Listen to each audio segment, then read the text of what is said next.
everyone. Now we are going to begin one of the most important chapters of the FPSC criminology syllabus, and that is the theoretical perspectives. Theoretical perspectives, why is it so important? Because number one, there has not been, except the first year, there has not been a single year in the exams जहाँ इसमें से सवाल ना आया हो.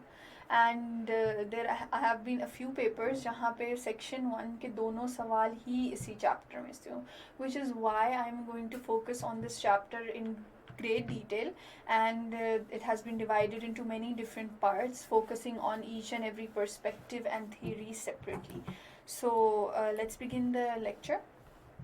Now, whenever we have topics related to the theoretical perspectives of criminology, what I have come across is that many candidates, they fail to understand the different branches. क्योंकि normally क्या होता है, when you open up a book, आपके पास randomly different schools of thoughts लिखे हुए आ जाते हैं, फिर foreign different perspectives लिखे हुए आ जाते हैं, different theories with their names, each and everything.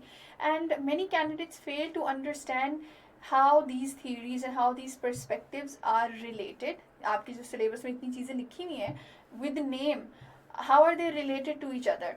Are they both opposing schools of thoughts, or are they subcategories of each other?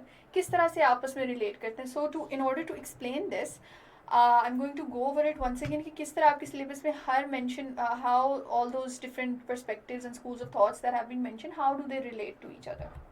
So the criminological perspectives जो आपकी theoretical perspectives हैं, उसमें basically you have two schools of thoughts. First is the classical school. The classical school of thought. Now the classical school of thought is basically one topic and that is it. इस topic को हम इससे ज़्यादा पढ़ेंगे नहीं, ना ही इसकी extreme detail में जाएंगे, because it is simply one topic and it is irrelevant today. This is from a few centuries ago and it is not applicable today to criminology, which is why FPSC and criminology today does not go into its detail, but everyone studying it should have a brief idea कि इसमें था क्या.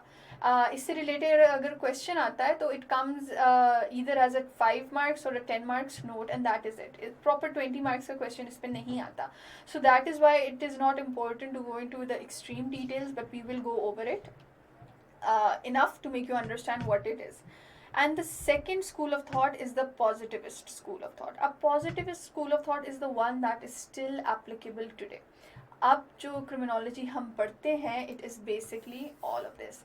आपके पास जितनी criminological perspectives हैं, जितनी theories हैं, जो जो syllabus में mentioned है, वो सारा सब कुछ इस positivist school of thought में आता है. तो that is why this is far more important than this one. So that is why a lot of emphasis will be made on the positivist school of thought and its subcategories. अब इन दो के अलावा there is a very small section, उसका नाम तो mention नहीं है, but a different part over here is the pre-classical. अब ये आपके syllabus में लिखा नहीं है, लेकिन in your syllabus it is written early concepts of crime, early beliefs of crime. तो वो उसमें आ जाता है आपका pre-classical school of thought. So in today's lecture we are going to focus on this and this, enough for you to understand how criminology used to work before and what people used to believe before the positivist school became famous. Alright? तो इसके अलावा आपके जो syllabus में different perspectives और theories है, how are they related to each other. अब हमें पता लग गया कि इसको और इसको हमने ज़्यादा डिटेल में नहीं पढ़ना, ना ही इसकी थीरीज मज़ीद आगे हमने पढ़नी है. We just have to focus on this.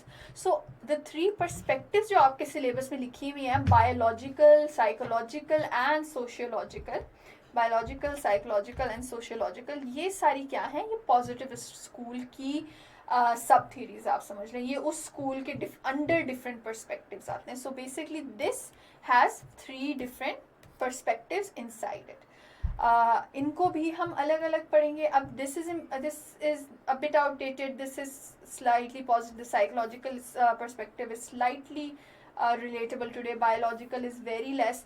The most important out of these is the sociological perspective. Why? Because it is the one that is accepted the most today. अब आपके syllabus में जो social control theory, there's a list of 5 different theories with the names mentioned.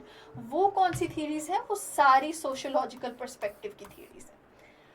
So the purpose of showing this is to make you people have an idea कि आपने criminology की जब perspectives पढ़नी है तो वो किस तरह से पढ़नी है और कौन सी theory जो है वो किस perspective से है और कौन सा perspective किस school of thought से है. That is the whole purpose of your understanding this whole lecture of understanding theoretical perspectives. So in other words, out of these schools of thought, the positivist is the most relevant. Out of the different perspectives, the sociological is the most relevant. तो हम इसी हिसाब से इनको इन पे importance देंगे and we will study them according to their importance in the exam. So today is the first lecture that we have today. It is going to be based on the pre-classical and the classical school of thought so that everyone here can understand how criminology originated and where it actually started off from. Now, the early explanation of criminal behavior. This is the exact title used inside your syllabus. It basically talks about the pre-classical school of thought of criminology. So that is demonology. Demonology. This is the term that is going to be used for the early explanation. Why? Because demonology is one of the earliest theories of criminology. In the ancient times, people believed that evil spirits or demons entered the human soul and made people commit sins. Terms like demons, witches, wendigo were used for people who had turned criminals under demonic influence. Basically, what is a pre-classical or what are the early explanation of criminal behavior? देखिए science and all of this study evolved later. उससे पहले people always thought try to explain things, लेकिन the knowledge they had for explaining that was very limited. तो the only logical explanation they could come up with कि अगर कोई crime कर रहा है तो वो क्यों कर रहा है कि उसके अंदर there is some evil spirit has come, the devil has come, some demon has come inside him, that evil spirit has taken over his body and that is why this person is committing a crime. अब earliest possible और बहुत से for thousands of years यही चीज़ मानी जाती थी. ठीक है. So that was the whole belief. Demons, witches, wendigos, ये different evil spirits and different evil creatures हैं जिनको associate किया जाता था criminal activity से.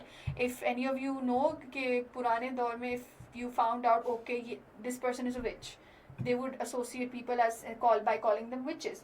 And then जब वो कहते थे कि witch है, they would say कि okay this is a witch, this person is going to commit a crime, and they would burn that person alive, hang them on stakes and burn them. तो पुराने दौर में this was a very very big culture कि किस तरह से कोई भी अगर आपको सस्पिशन है कि किसी में कोई इवल स्पिरिट आ गया है, they are going to commit a crime, तो बेहतर है कि उसको बेहतर तरीका यही है कि उससे पहले ही उसे मार दो. Supernatural powers were considered the best explanation behind crime and sin then. क्या होता था कि किसी के अंदर कोई powers हैं या divine powers हैं या evil powers हैं and that is why he is doing a crime or he is doing a sin. It was believed that a person did not commit crime of his own free will but because he was under the influence of evil. This is a very important part of this. Not commit crime of his own free will. This is what differentiates the pre-classical school from the classical school that we'll study ahead. यहाँ पे कहा जाता था कि अगर कोई crime कर रहा है उसके बस में ही नहीं है, he is not doing it intentionally, he has zero control over it, उसके ऊपर इन्फ्लुएंस है, इवल इन्फ्लुएंस है, तो वो क्राइम कर रहा है, ही हैज़ नो से in it. Despite new and more accurate theories today, demonology has still not grown totally irrelevant. This is very very true and we have very important examples from our society. Paper में अगर आपके ये आए तो ज़रूर अपनी society की इसमें examples दें कि even though the world has progressed greatly and criminology has become a completely scientific discipline now, issue क्या आ रहा है? People are actually in Pakistani society and in other societies, people still associate criminal activity with spiritual influence or evil influence, demonic influence. होता क्या है कि हम कह देते हैं कि साया हो गया है या जिन और stuff like that, उस चीज़ के साथ हम criminal activity को associate कर देते हैं. And this, despite all of this advancement, Pakistani society में अभी भी ये issue आ रहा है. So whenever you're asked about this pre-classical school of thought or the early explanation of criminal behavior, remember to quote the Pakistani society and relate this theory to the Pakistani society because it's criminology in Pakistan. That is what we're studying. Now after this, जब ये early explanation this continued for centuries, even over thousands of years, finally there was a revolution in criminology and that came with the classical school of thought. Now, the classical school of thought originated during the Enlightenment era in the 17th and 18th century. सब आपको पता है, a lot of you have probably read के history में there was this era जहाँ पे people began challenging the traditional thoughts and the traditional way of how everything is working. तो उसमें in this Enlightenment era there was a huge change in criminology as well, and people began to challenge that pre-classical theory, and it was replaced by the classical school of thought. Though this classical school of thought is irrelevant today, लेकिन अगर आप उसको pre-classical उससे compare करें, so you will have an idea कि this was a huge revolution. Notable work done by criminologists was Cesare Beccaria and Jeremy Bentham. Previously, punishment would be too severe and cruel. इससे पहले classical school से पहले क्या होता था कि punishments would be torturers, people would be killed. एक तो दे वुड नॉट कंसिडर कि क्राइम है क्या, क्राइम जो भी है उसको या मारेंगे, और फिर मारेंगे भी किस तरह से, एक टॉर्चरस मेथड से मारेंगे कि वो ही would die slowly. That was the custom of the past. तो this classical school came and actually challenged that. अब इसमें क्या हुआ था, humans did, according to the classical school, it argued that humans did not act according to God's will or under the influence of any other supernatural powers. Previous theory को इसने challenge किया और कहा कि नहीं, इंसान अगर क्राइम कर रहा है तो वो किसी डिवाइन रेवलेशन में नहीं कर रहा, या फिर वो किसी डिमोनिक इन्फ्लुएंस में नहीं कर रहा, वो अपनी मर्जी से क्राइम करता है. It said man is a calculating animal. This is a very important term. Try using these words while attempting your paper. And commits crime out of choice. इंसान क्राइम करता है, अपनी मर्जी से करता है, और वो हर चीज़ पहले सोच के, कैलकुलेट करके, प्रोज और कॉन्स वे करके क्राइम करता है. Individuals are guided by pain and pleasure principle by which they calculated the risks and rewards in their action. अब इसमें क्या हो रहा है, this they are basically saying कि इंडिविजुअल्स जो हैं दे एनालाइज थिंग्स, वो चीज़ों को स्टडी करते हैं, वो कोई भी काम करने से पहले दे calculate its benefits and it's loss. वो देखते हैं कि हमें इसमें कॉस्ट क्या कर रहा है और प्रॉफिट क्या कर रहा है, and out of complete choice वो एक क्राइम कमिट करता है. It's completely that human choice. This was the basis of the classical school of thought. Punishment should act as a deterrent for crime. Please use this word deterrent for crime. Why? Because it means कि punishment, पहले तो दौर में punishment was just for the sake of it. बस punish करो, गलत काम किया punish करो. So the classical school said that criminals should be punished, but the punishment should act in a way कि दूसरों के लिए वो एक एग्जाम्पल बने और बाकी लोग उसको देख के कहें कि ओके ये इसकी रिस्क्स इन्वॉल्व हैं, this is the pain involve. ये पनिशमेंट जो हमें मिल रही है, ये जो पनिशमेंट उस क्रिमिनल को मिल रही है, अगर हम भी ये काम करें तो हमें भी यही पनिशमेंट मिलेगी. तो उससे होता क्या था, they would calculate the huge pain and the huge risk involved in that crime, and that will somehow stop them from committing a crime. So that is what is meant by when we say punishment should act as a deterrent for crime. And the last point is punishment must be prompt and proportional to crime.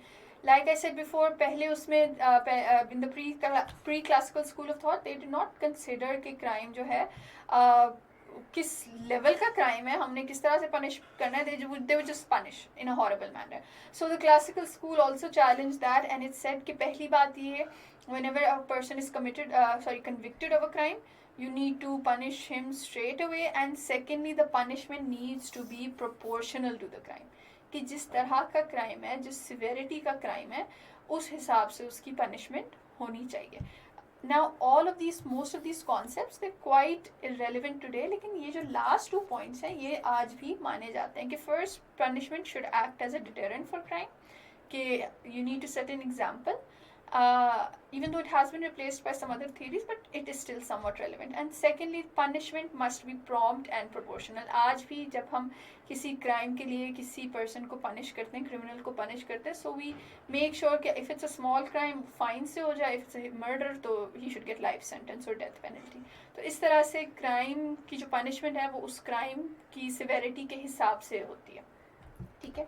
So this is basically comparing the pre-classical and the classical school of thought, and that is what we have covered here. तो आज हमारा ये topic और ये topic it has been done. So these two different schools of thoughts have been done, and from the next lecture we will move on to the positivist school. Now, in the purpose of understanding this and including this in the syllabus is so that we are able to understand how we came towards the positivist school of thought and how these different schools of thoughts are comparatively irrelevant today. So that marks the end of today's lecture, and thank you everyone. Allah Hafiz.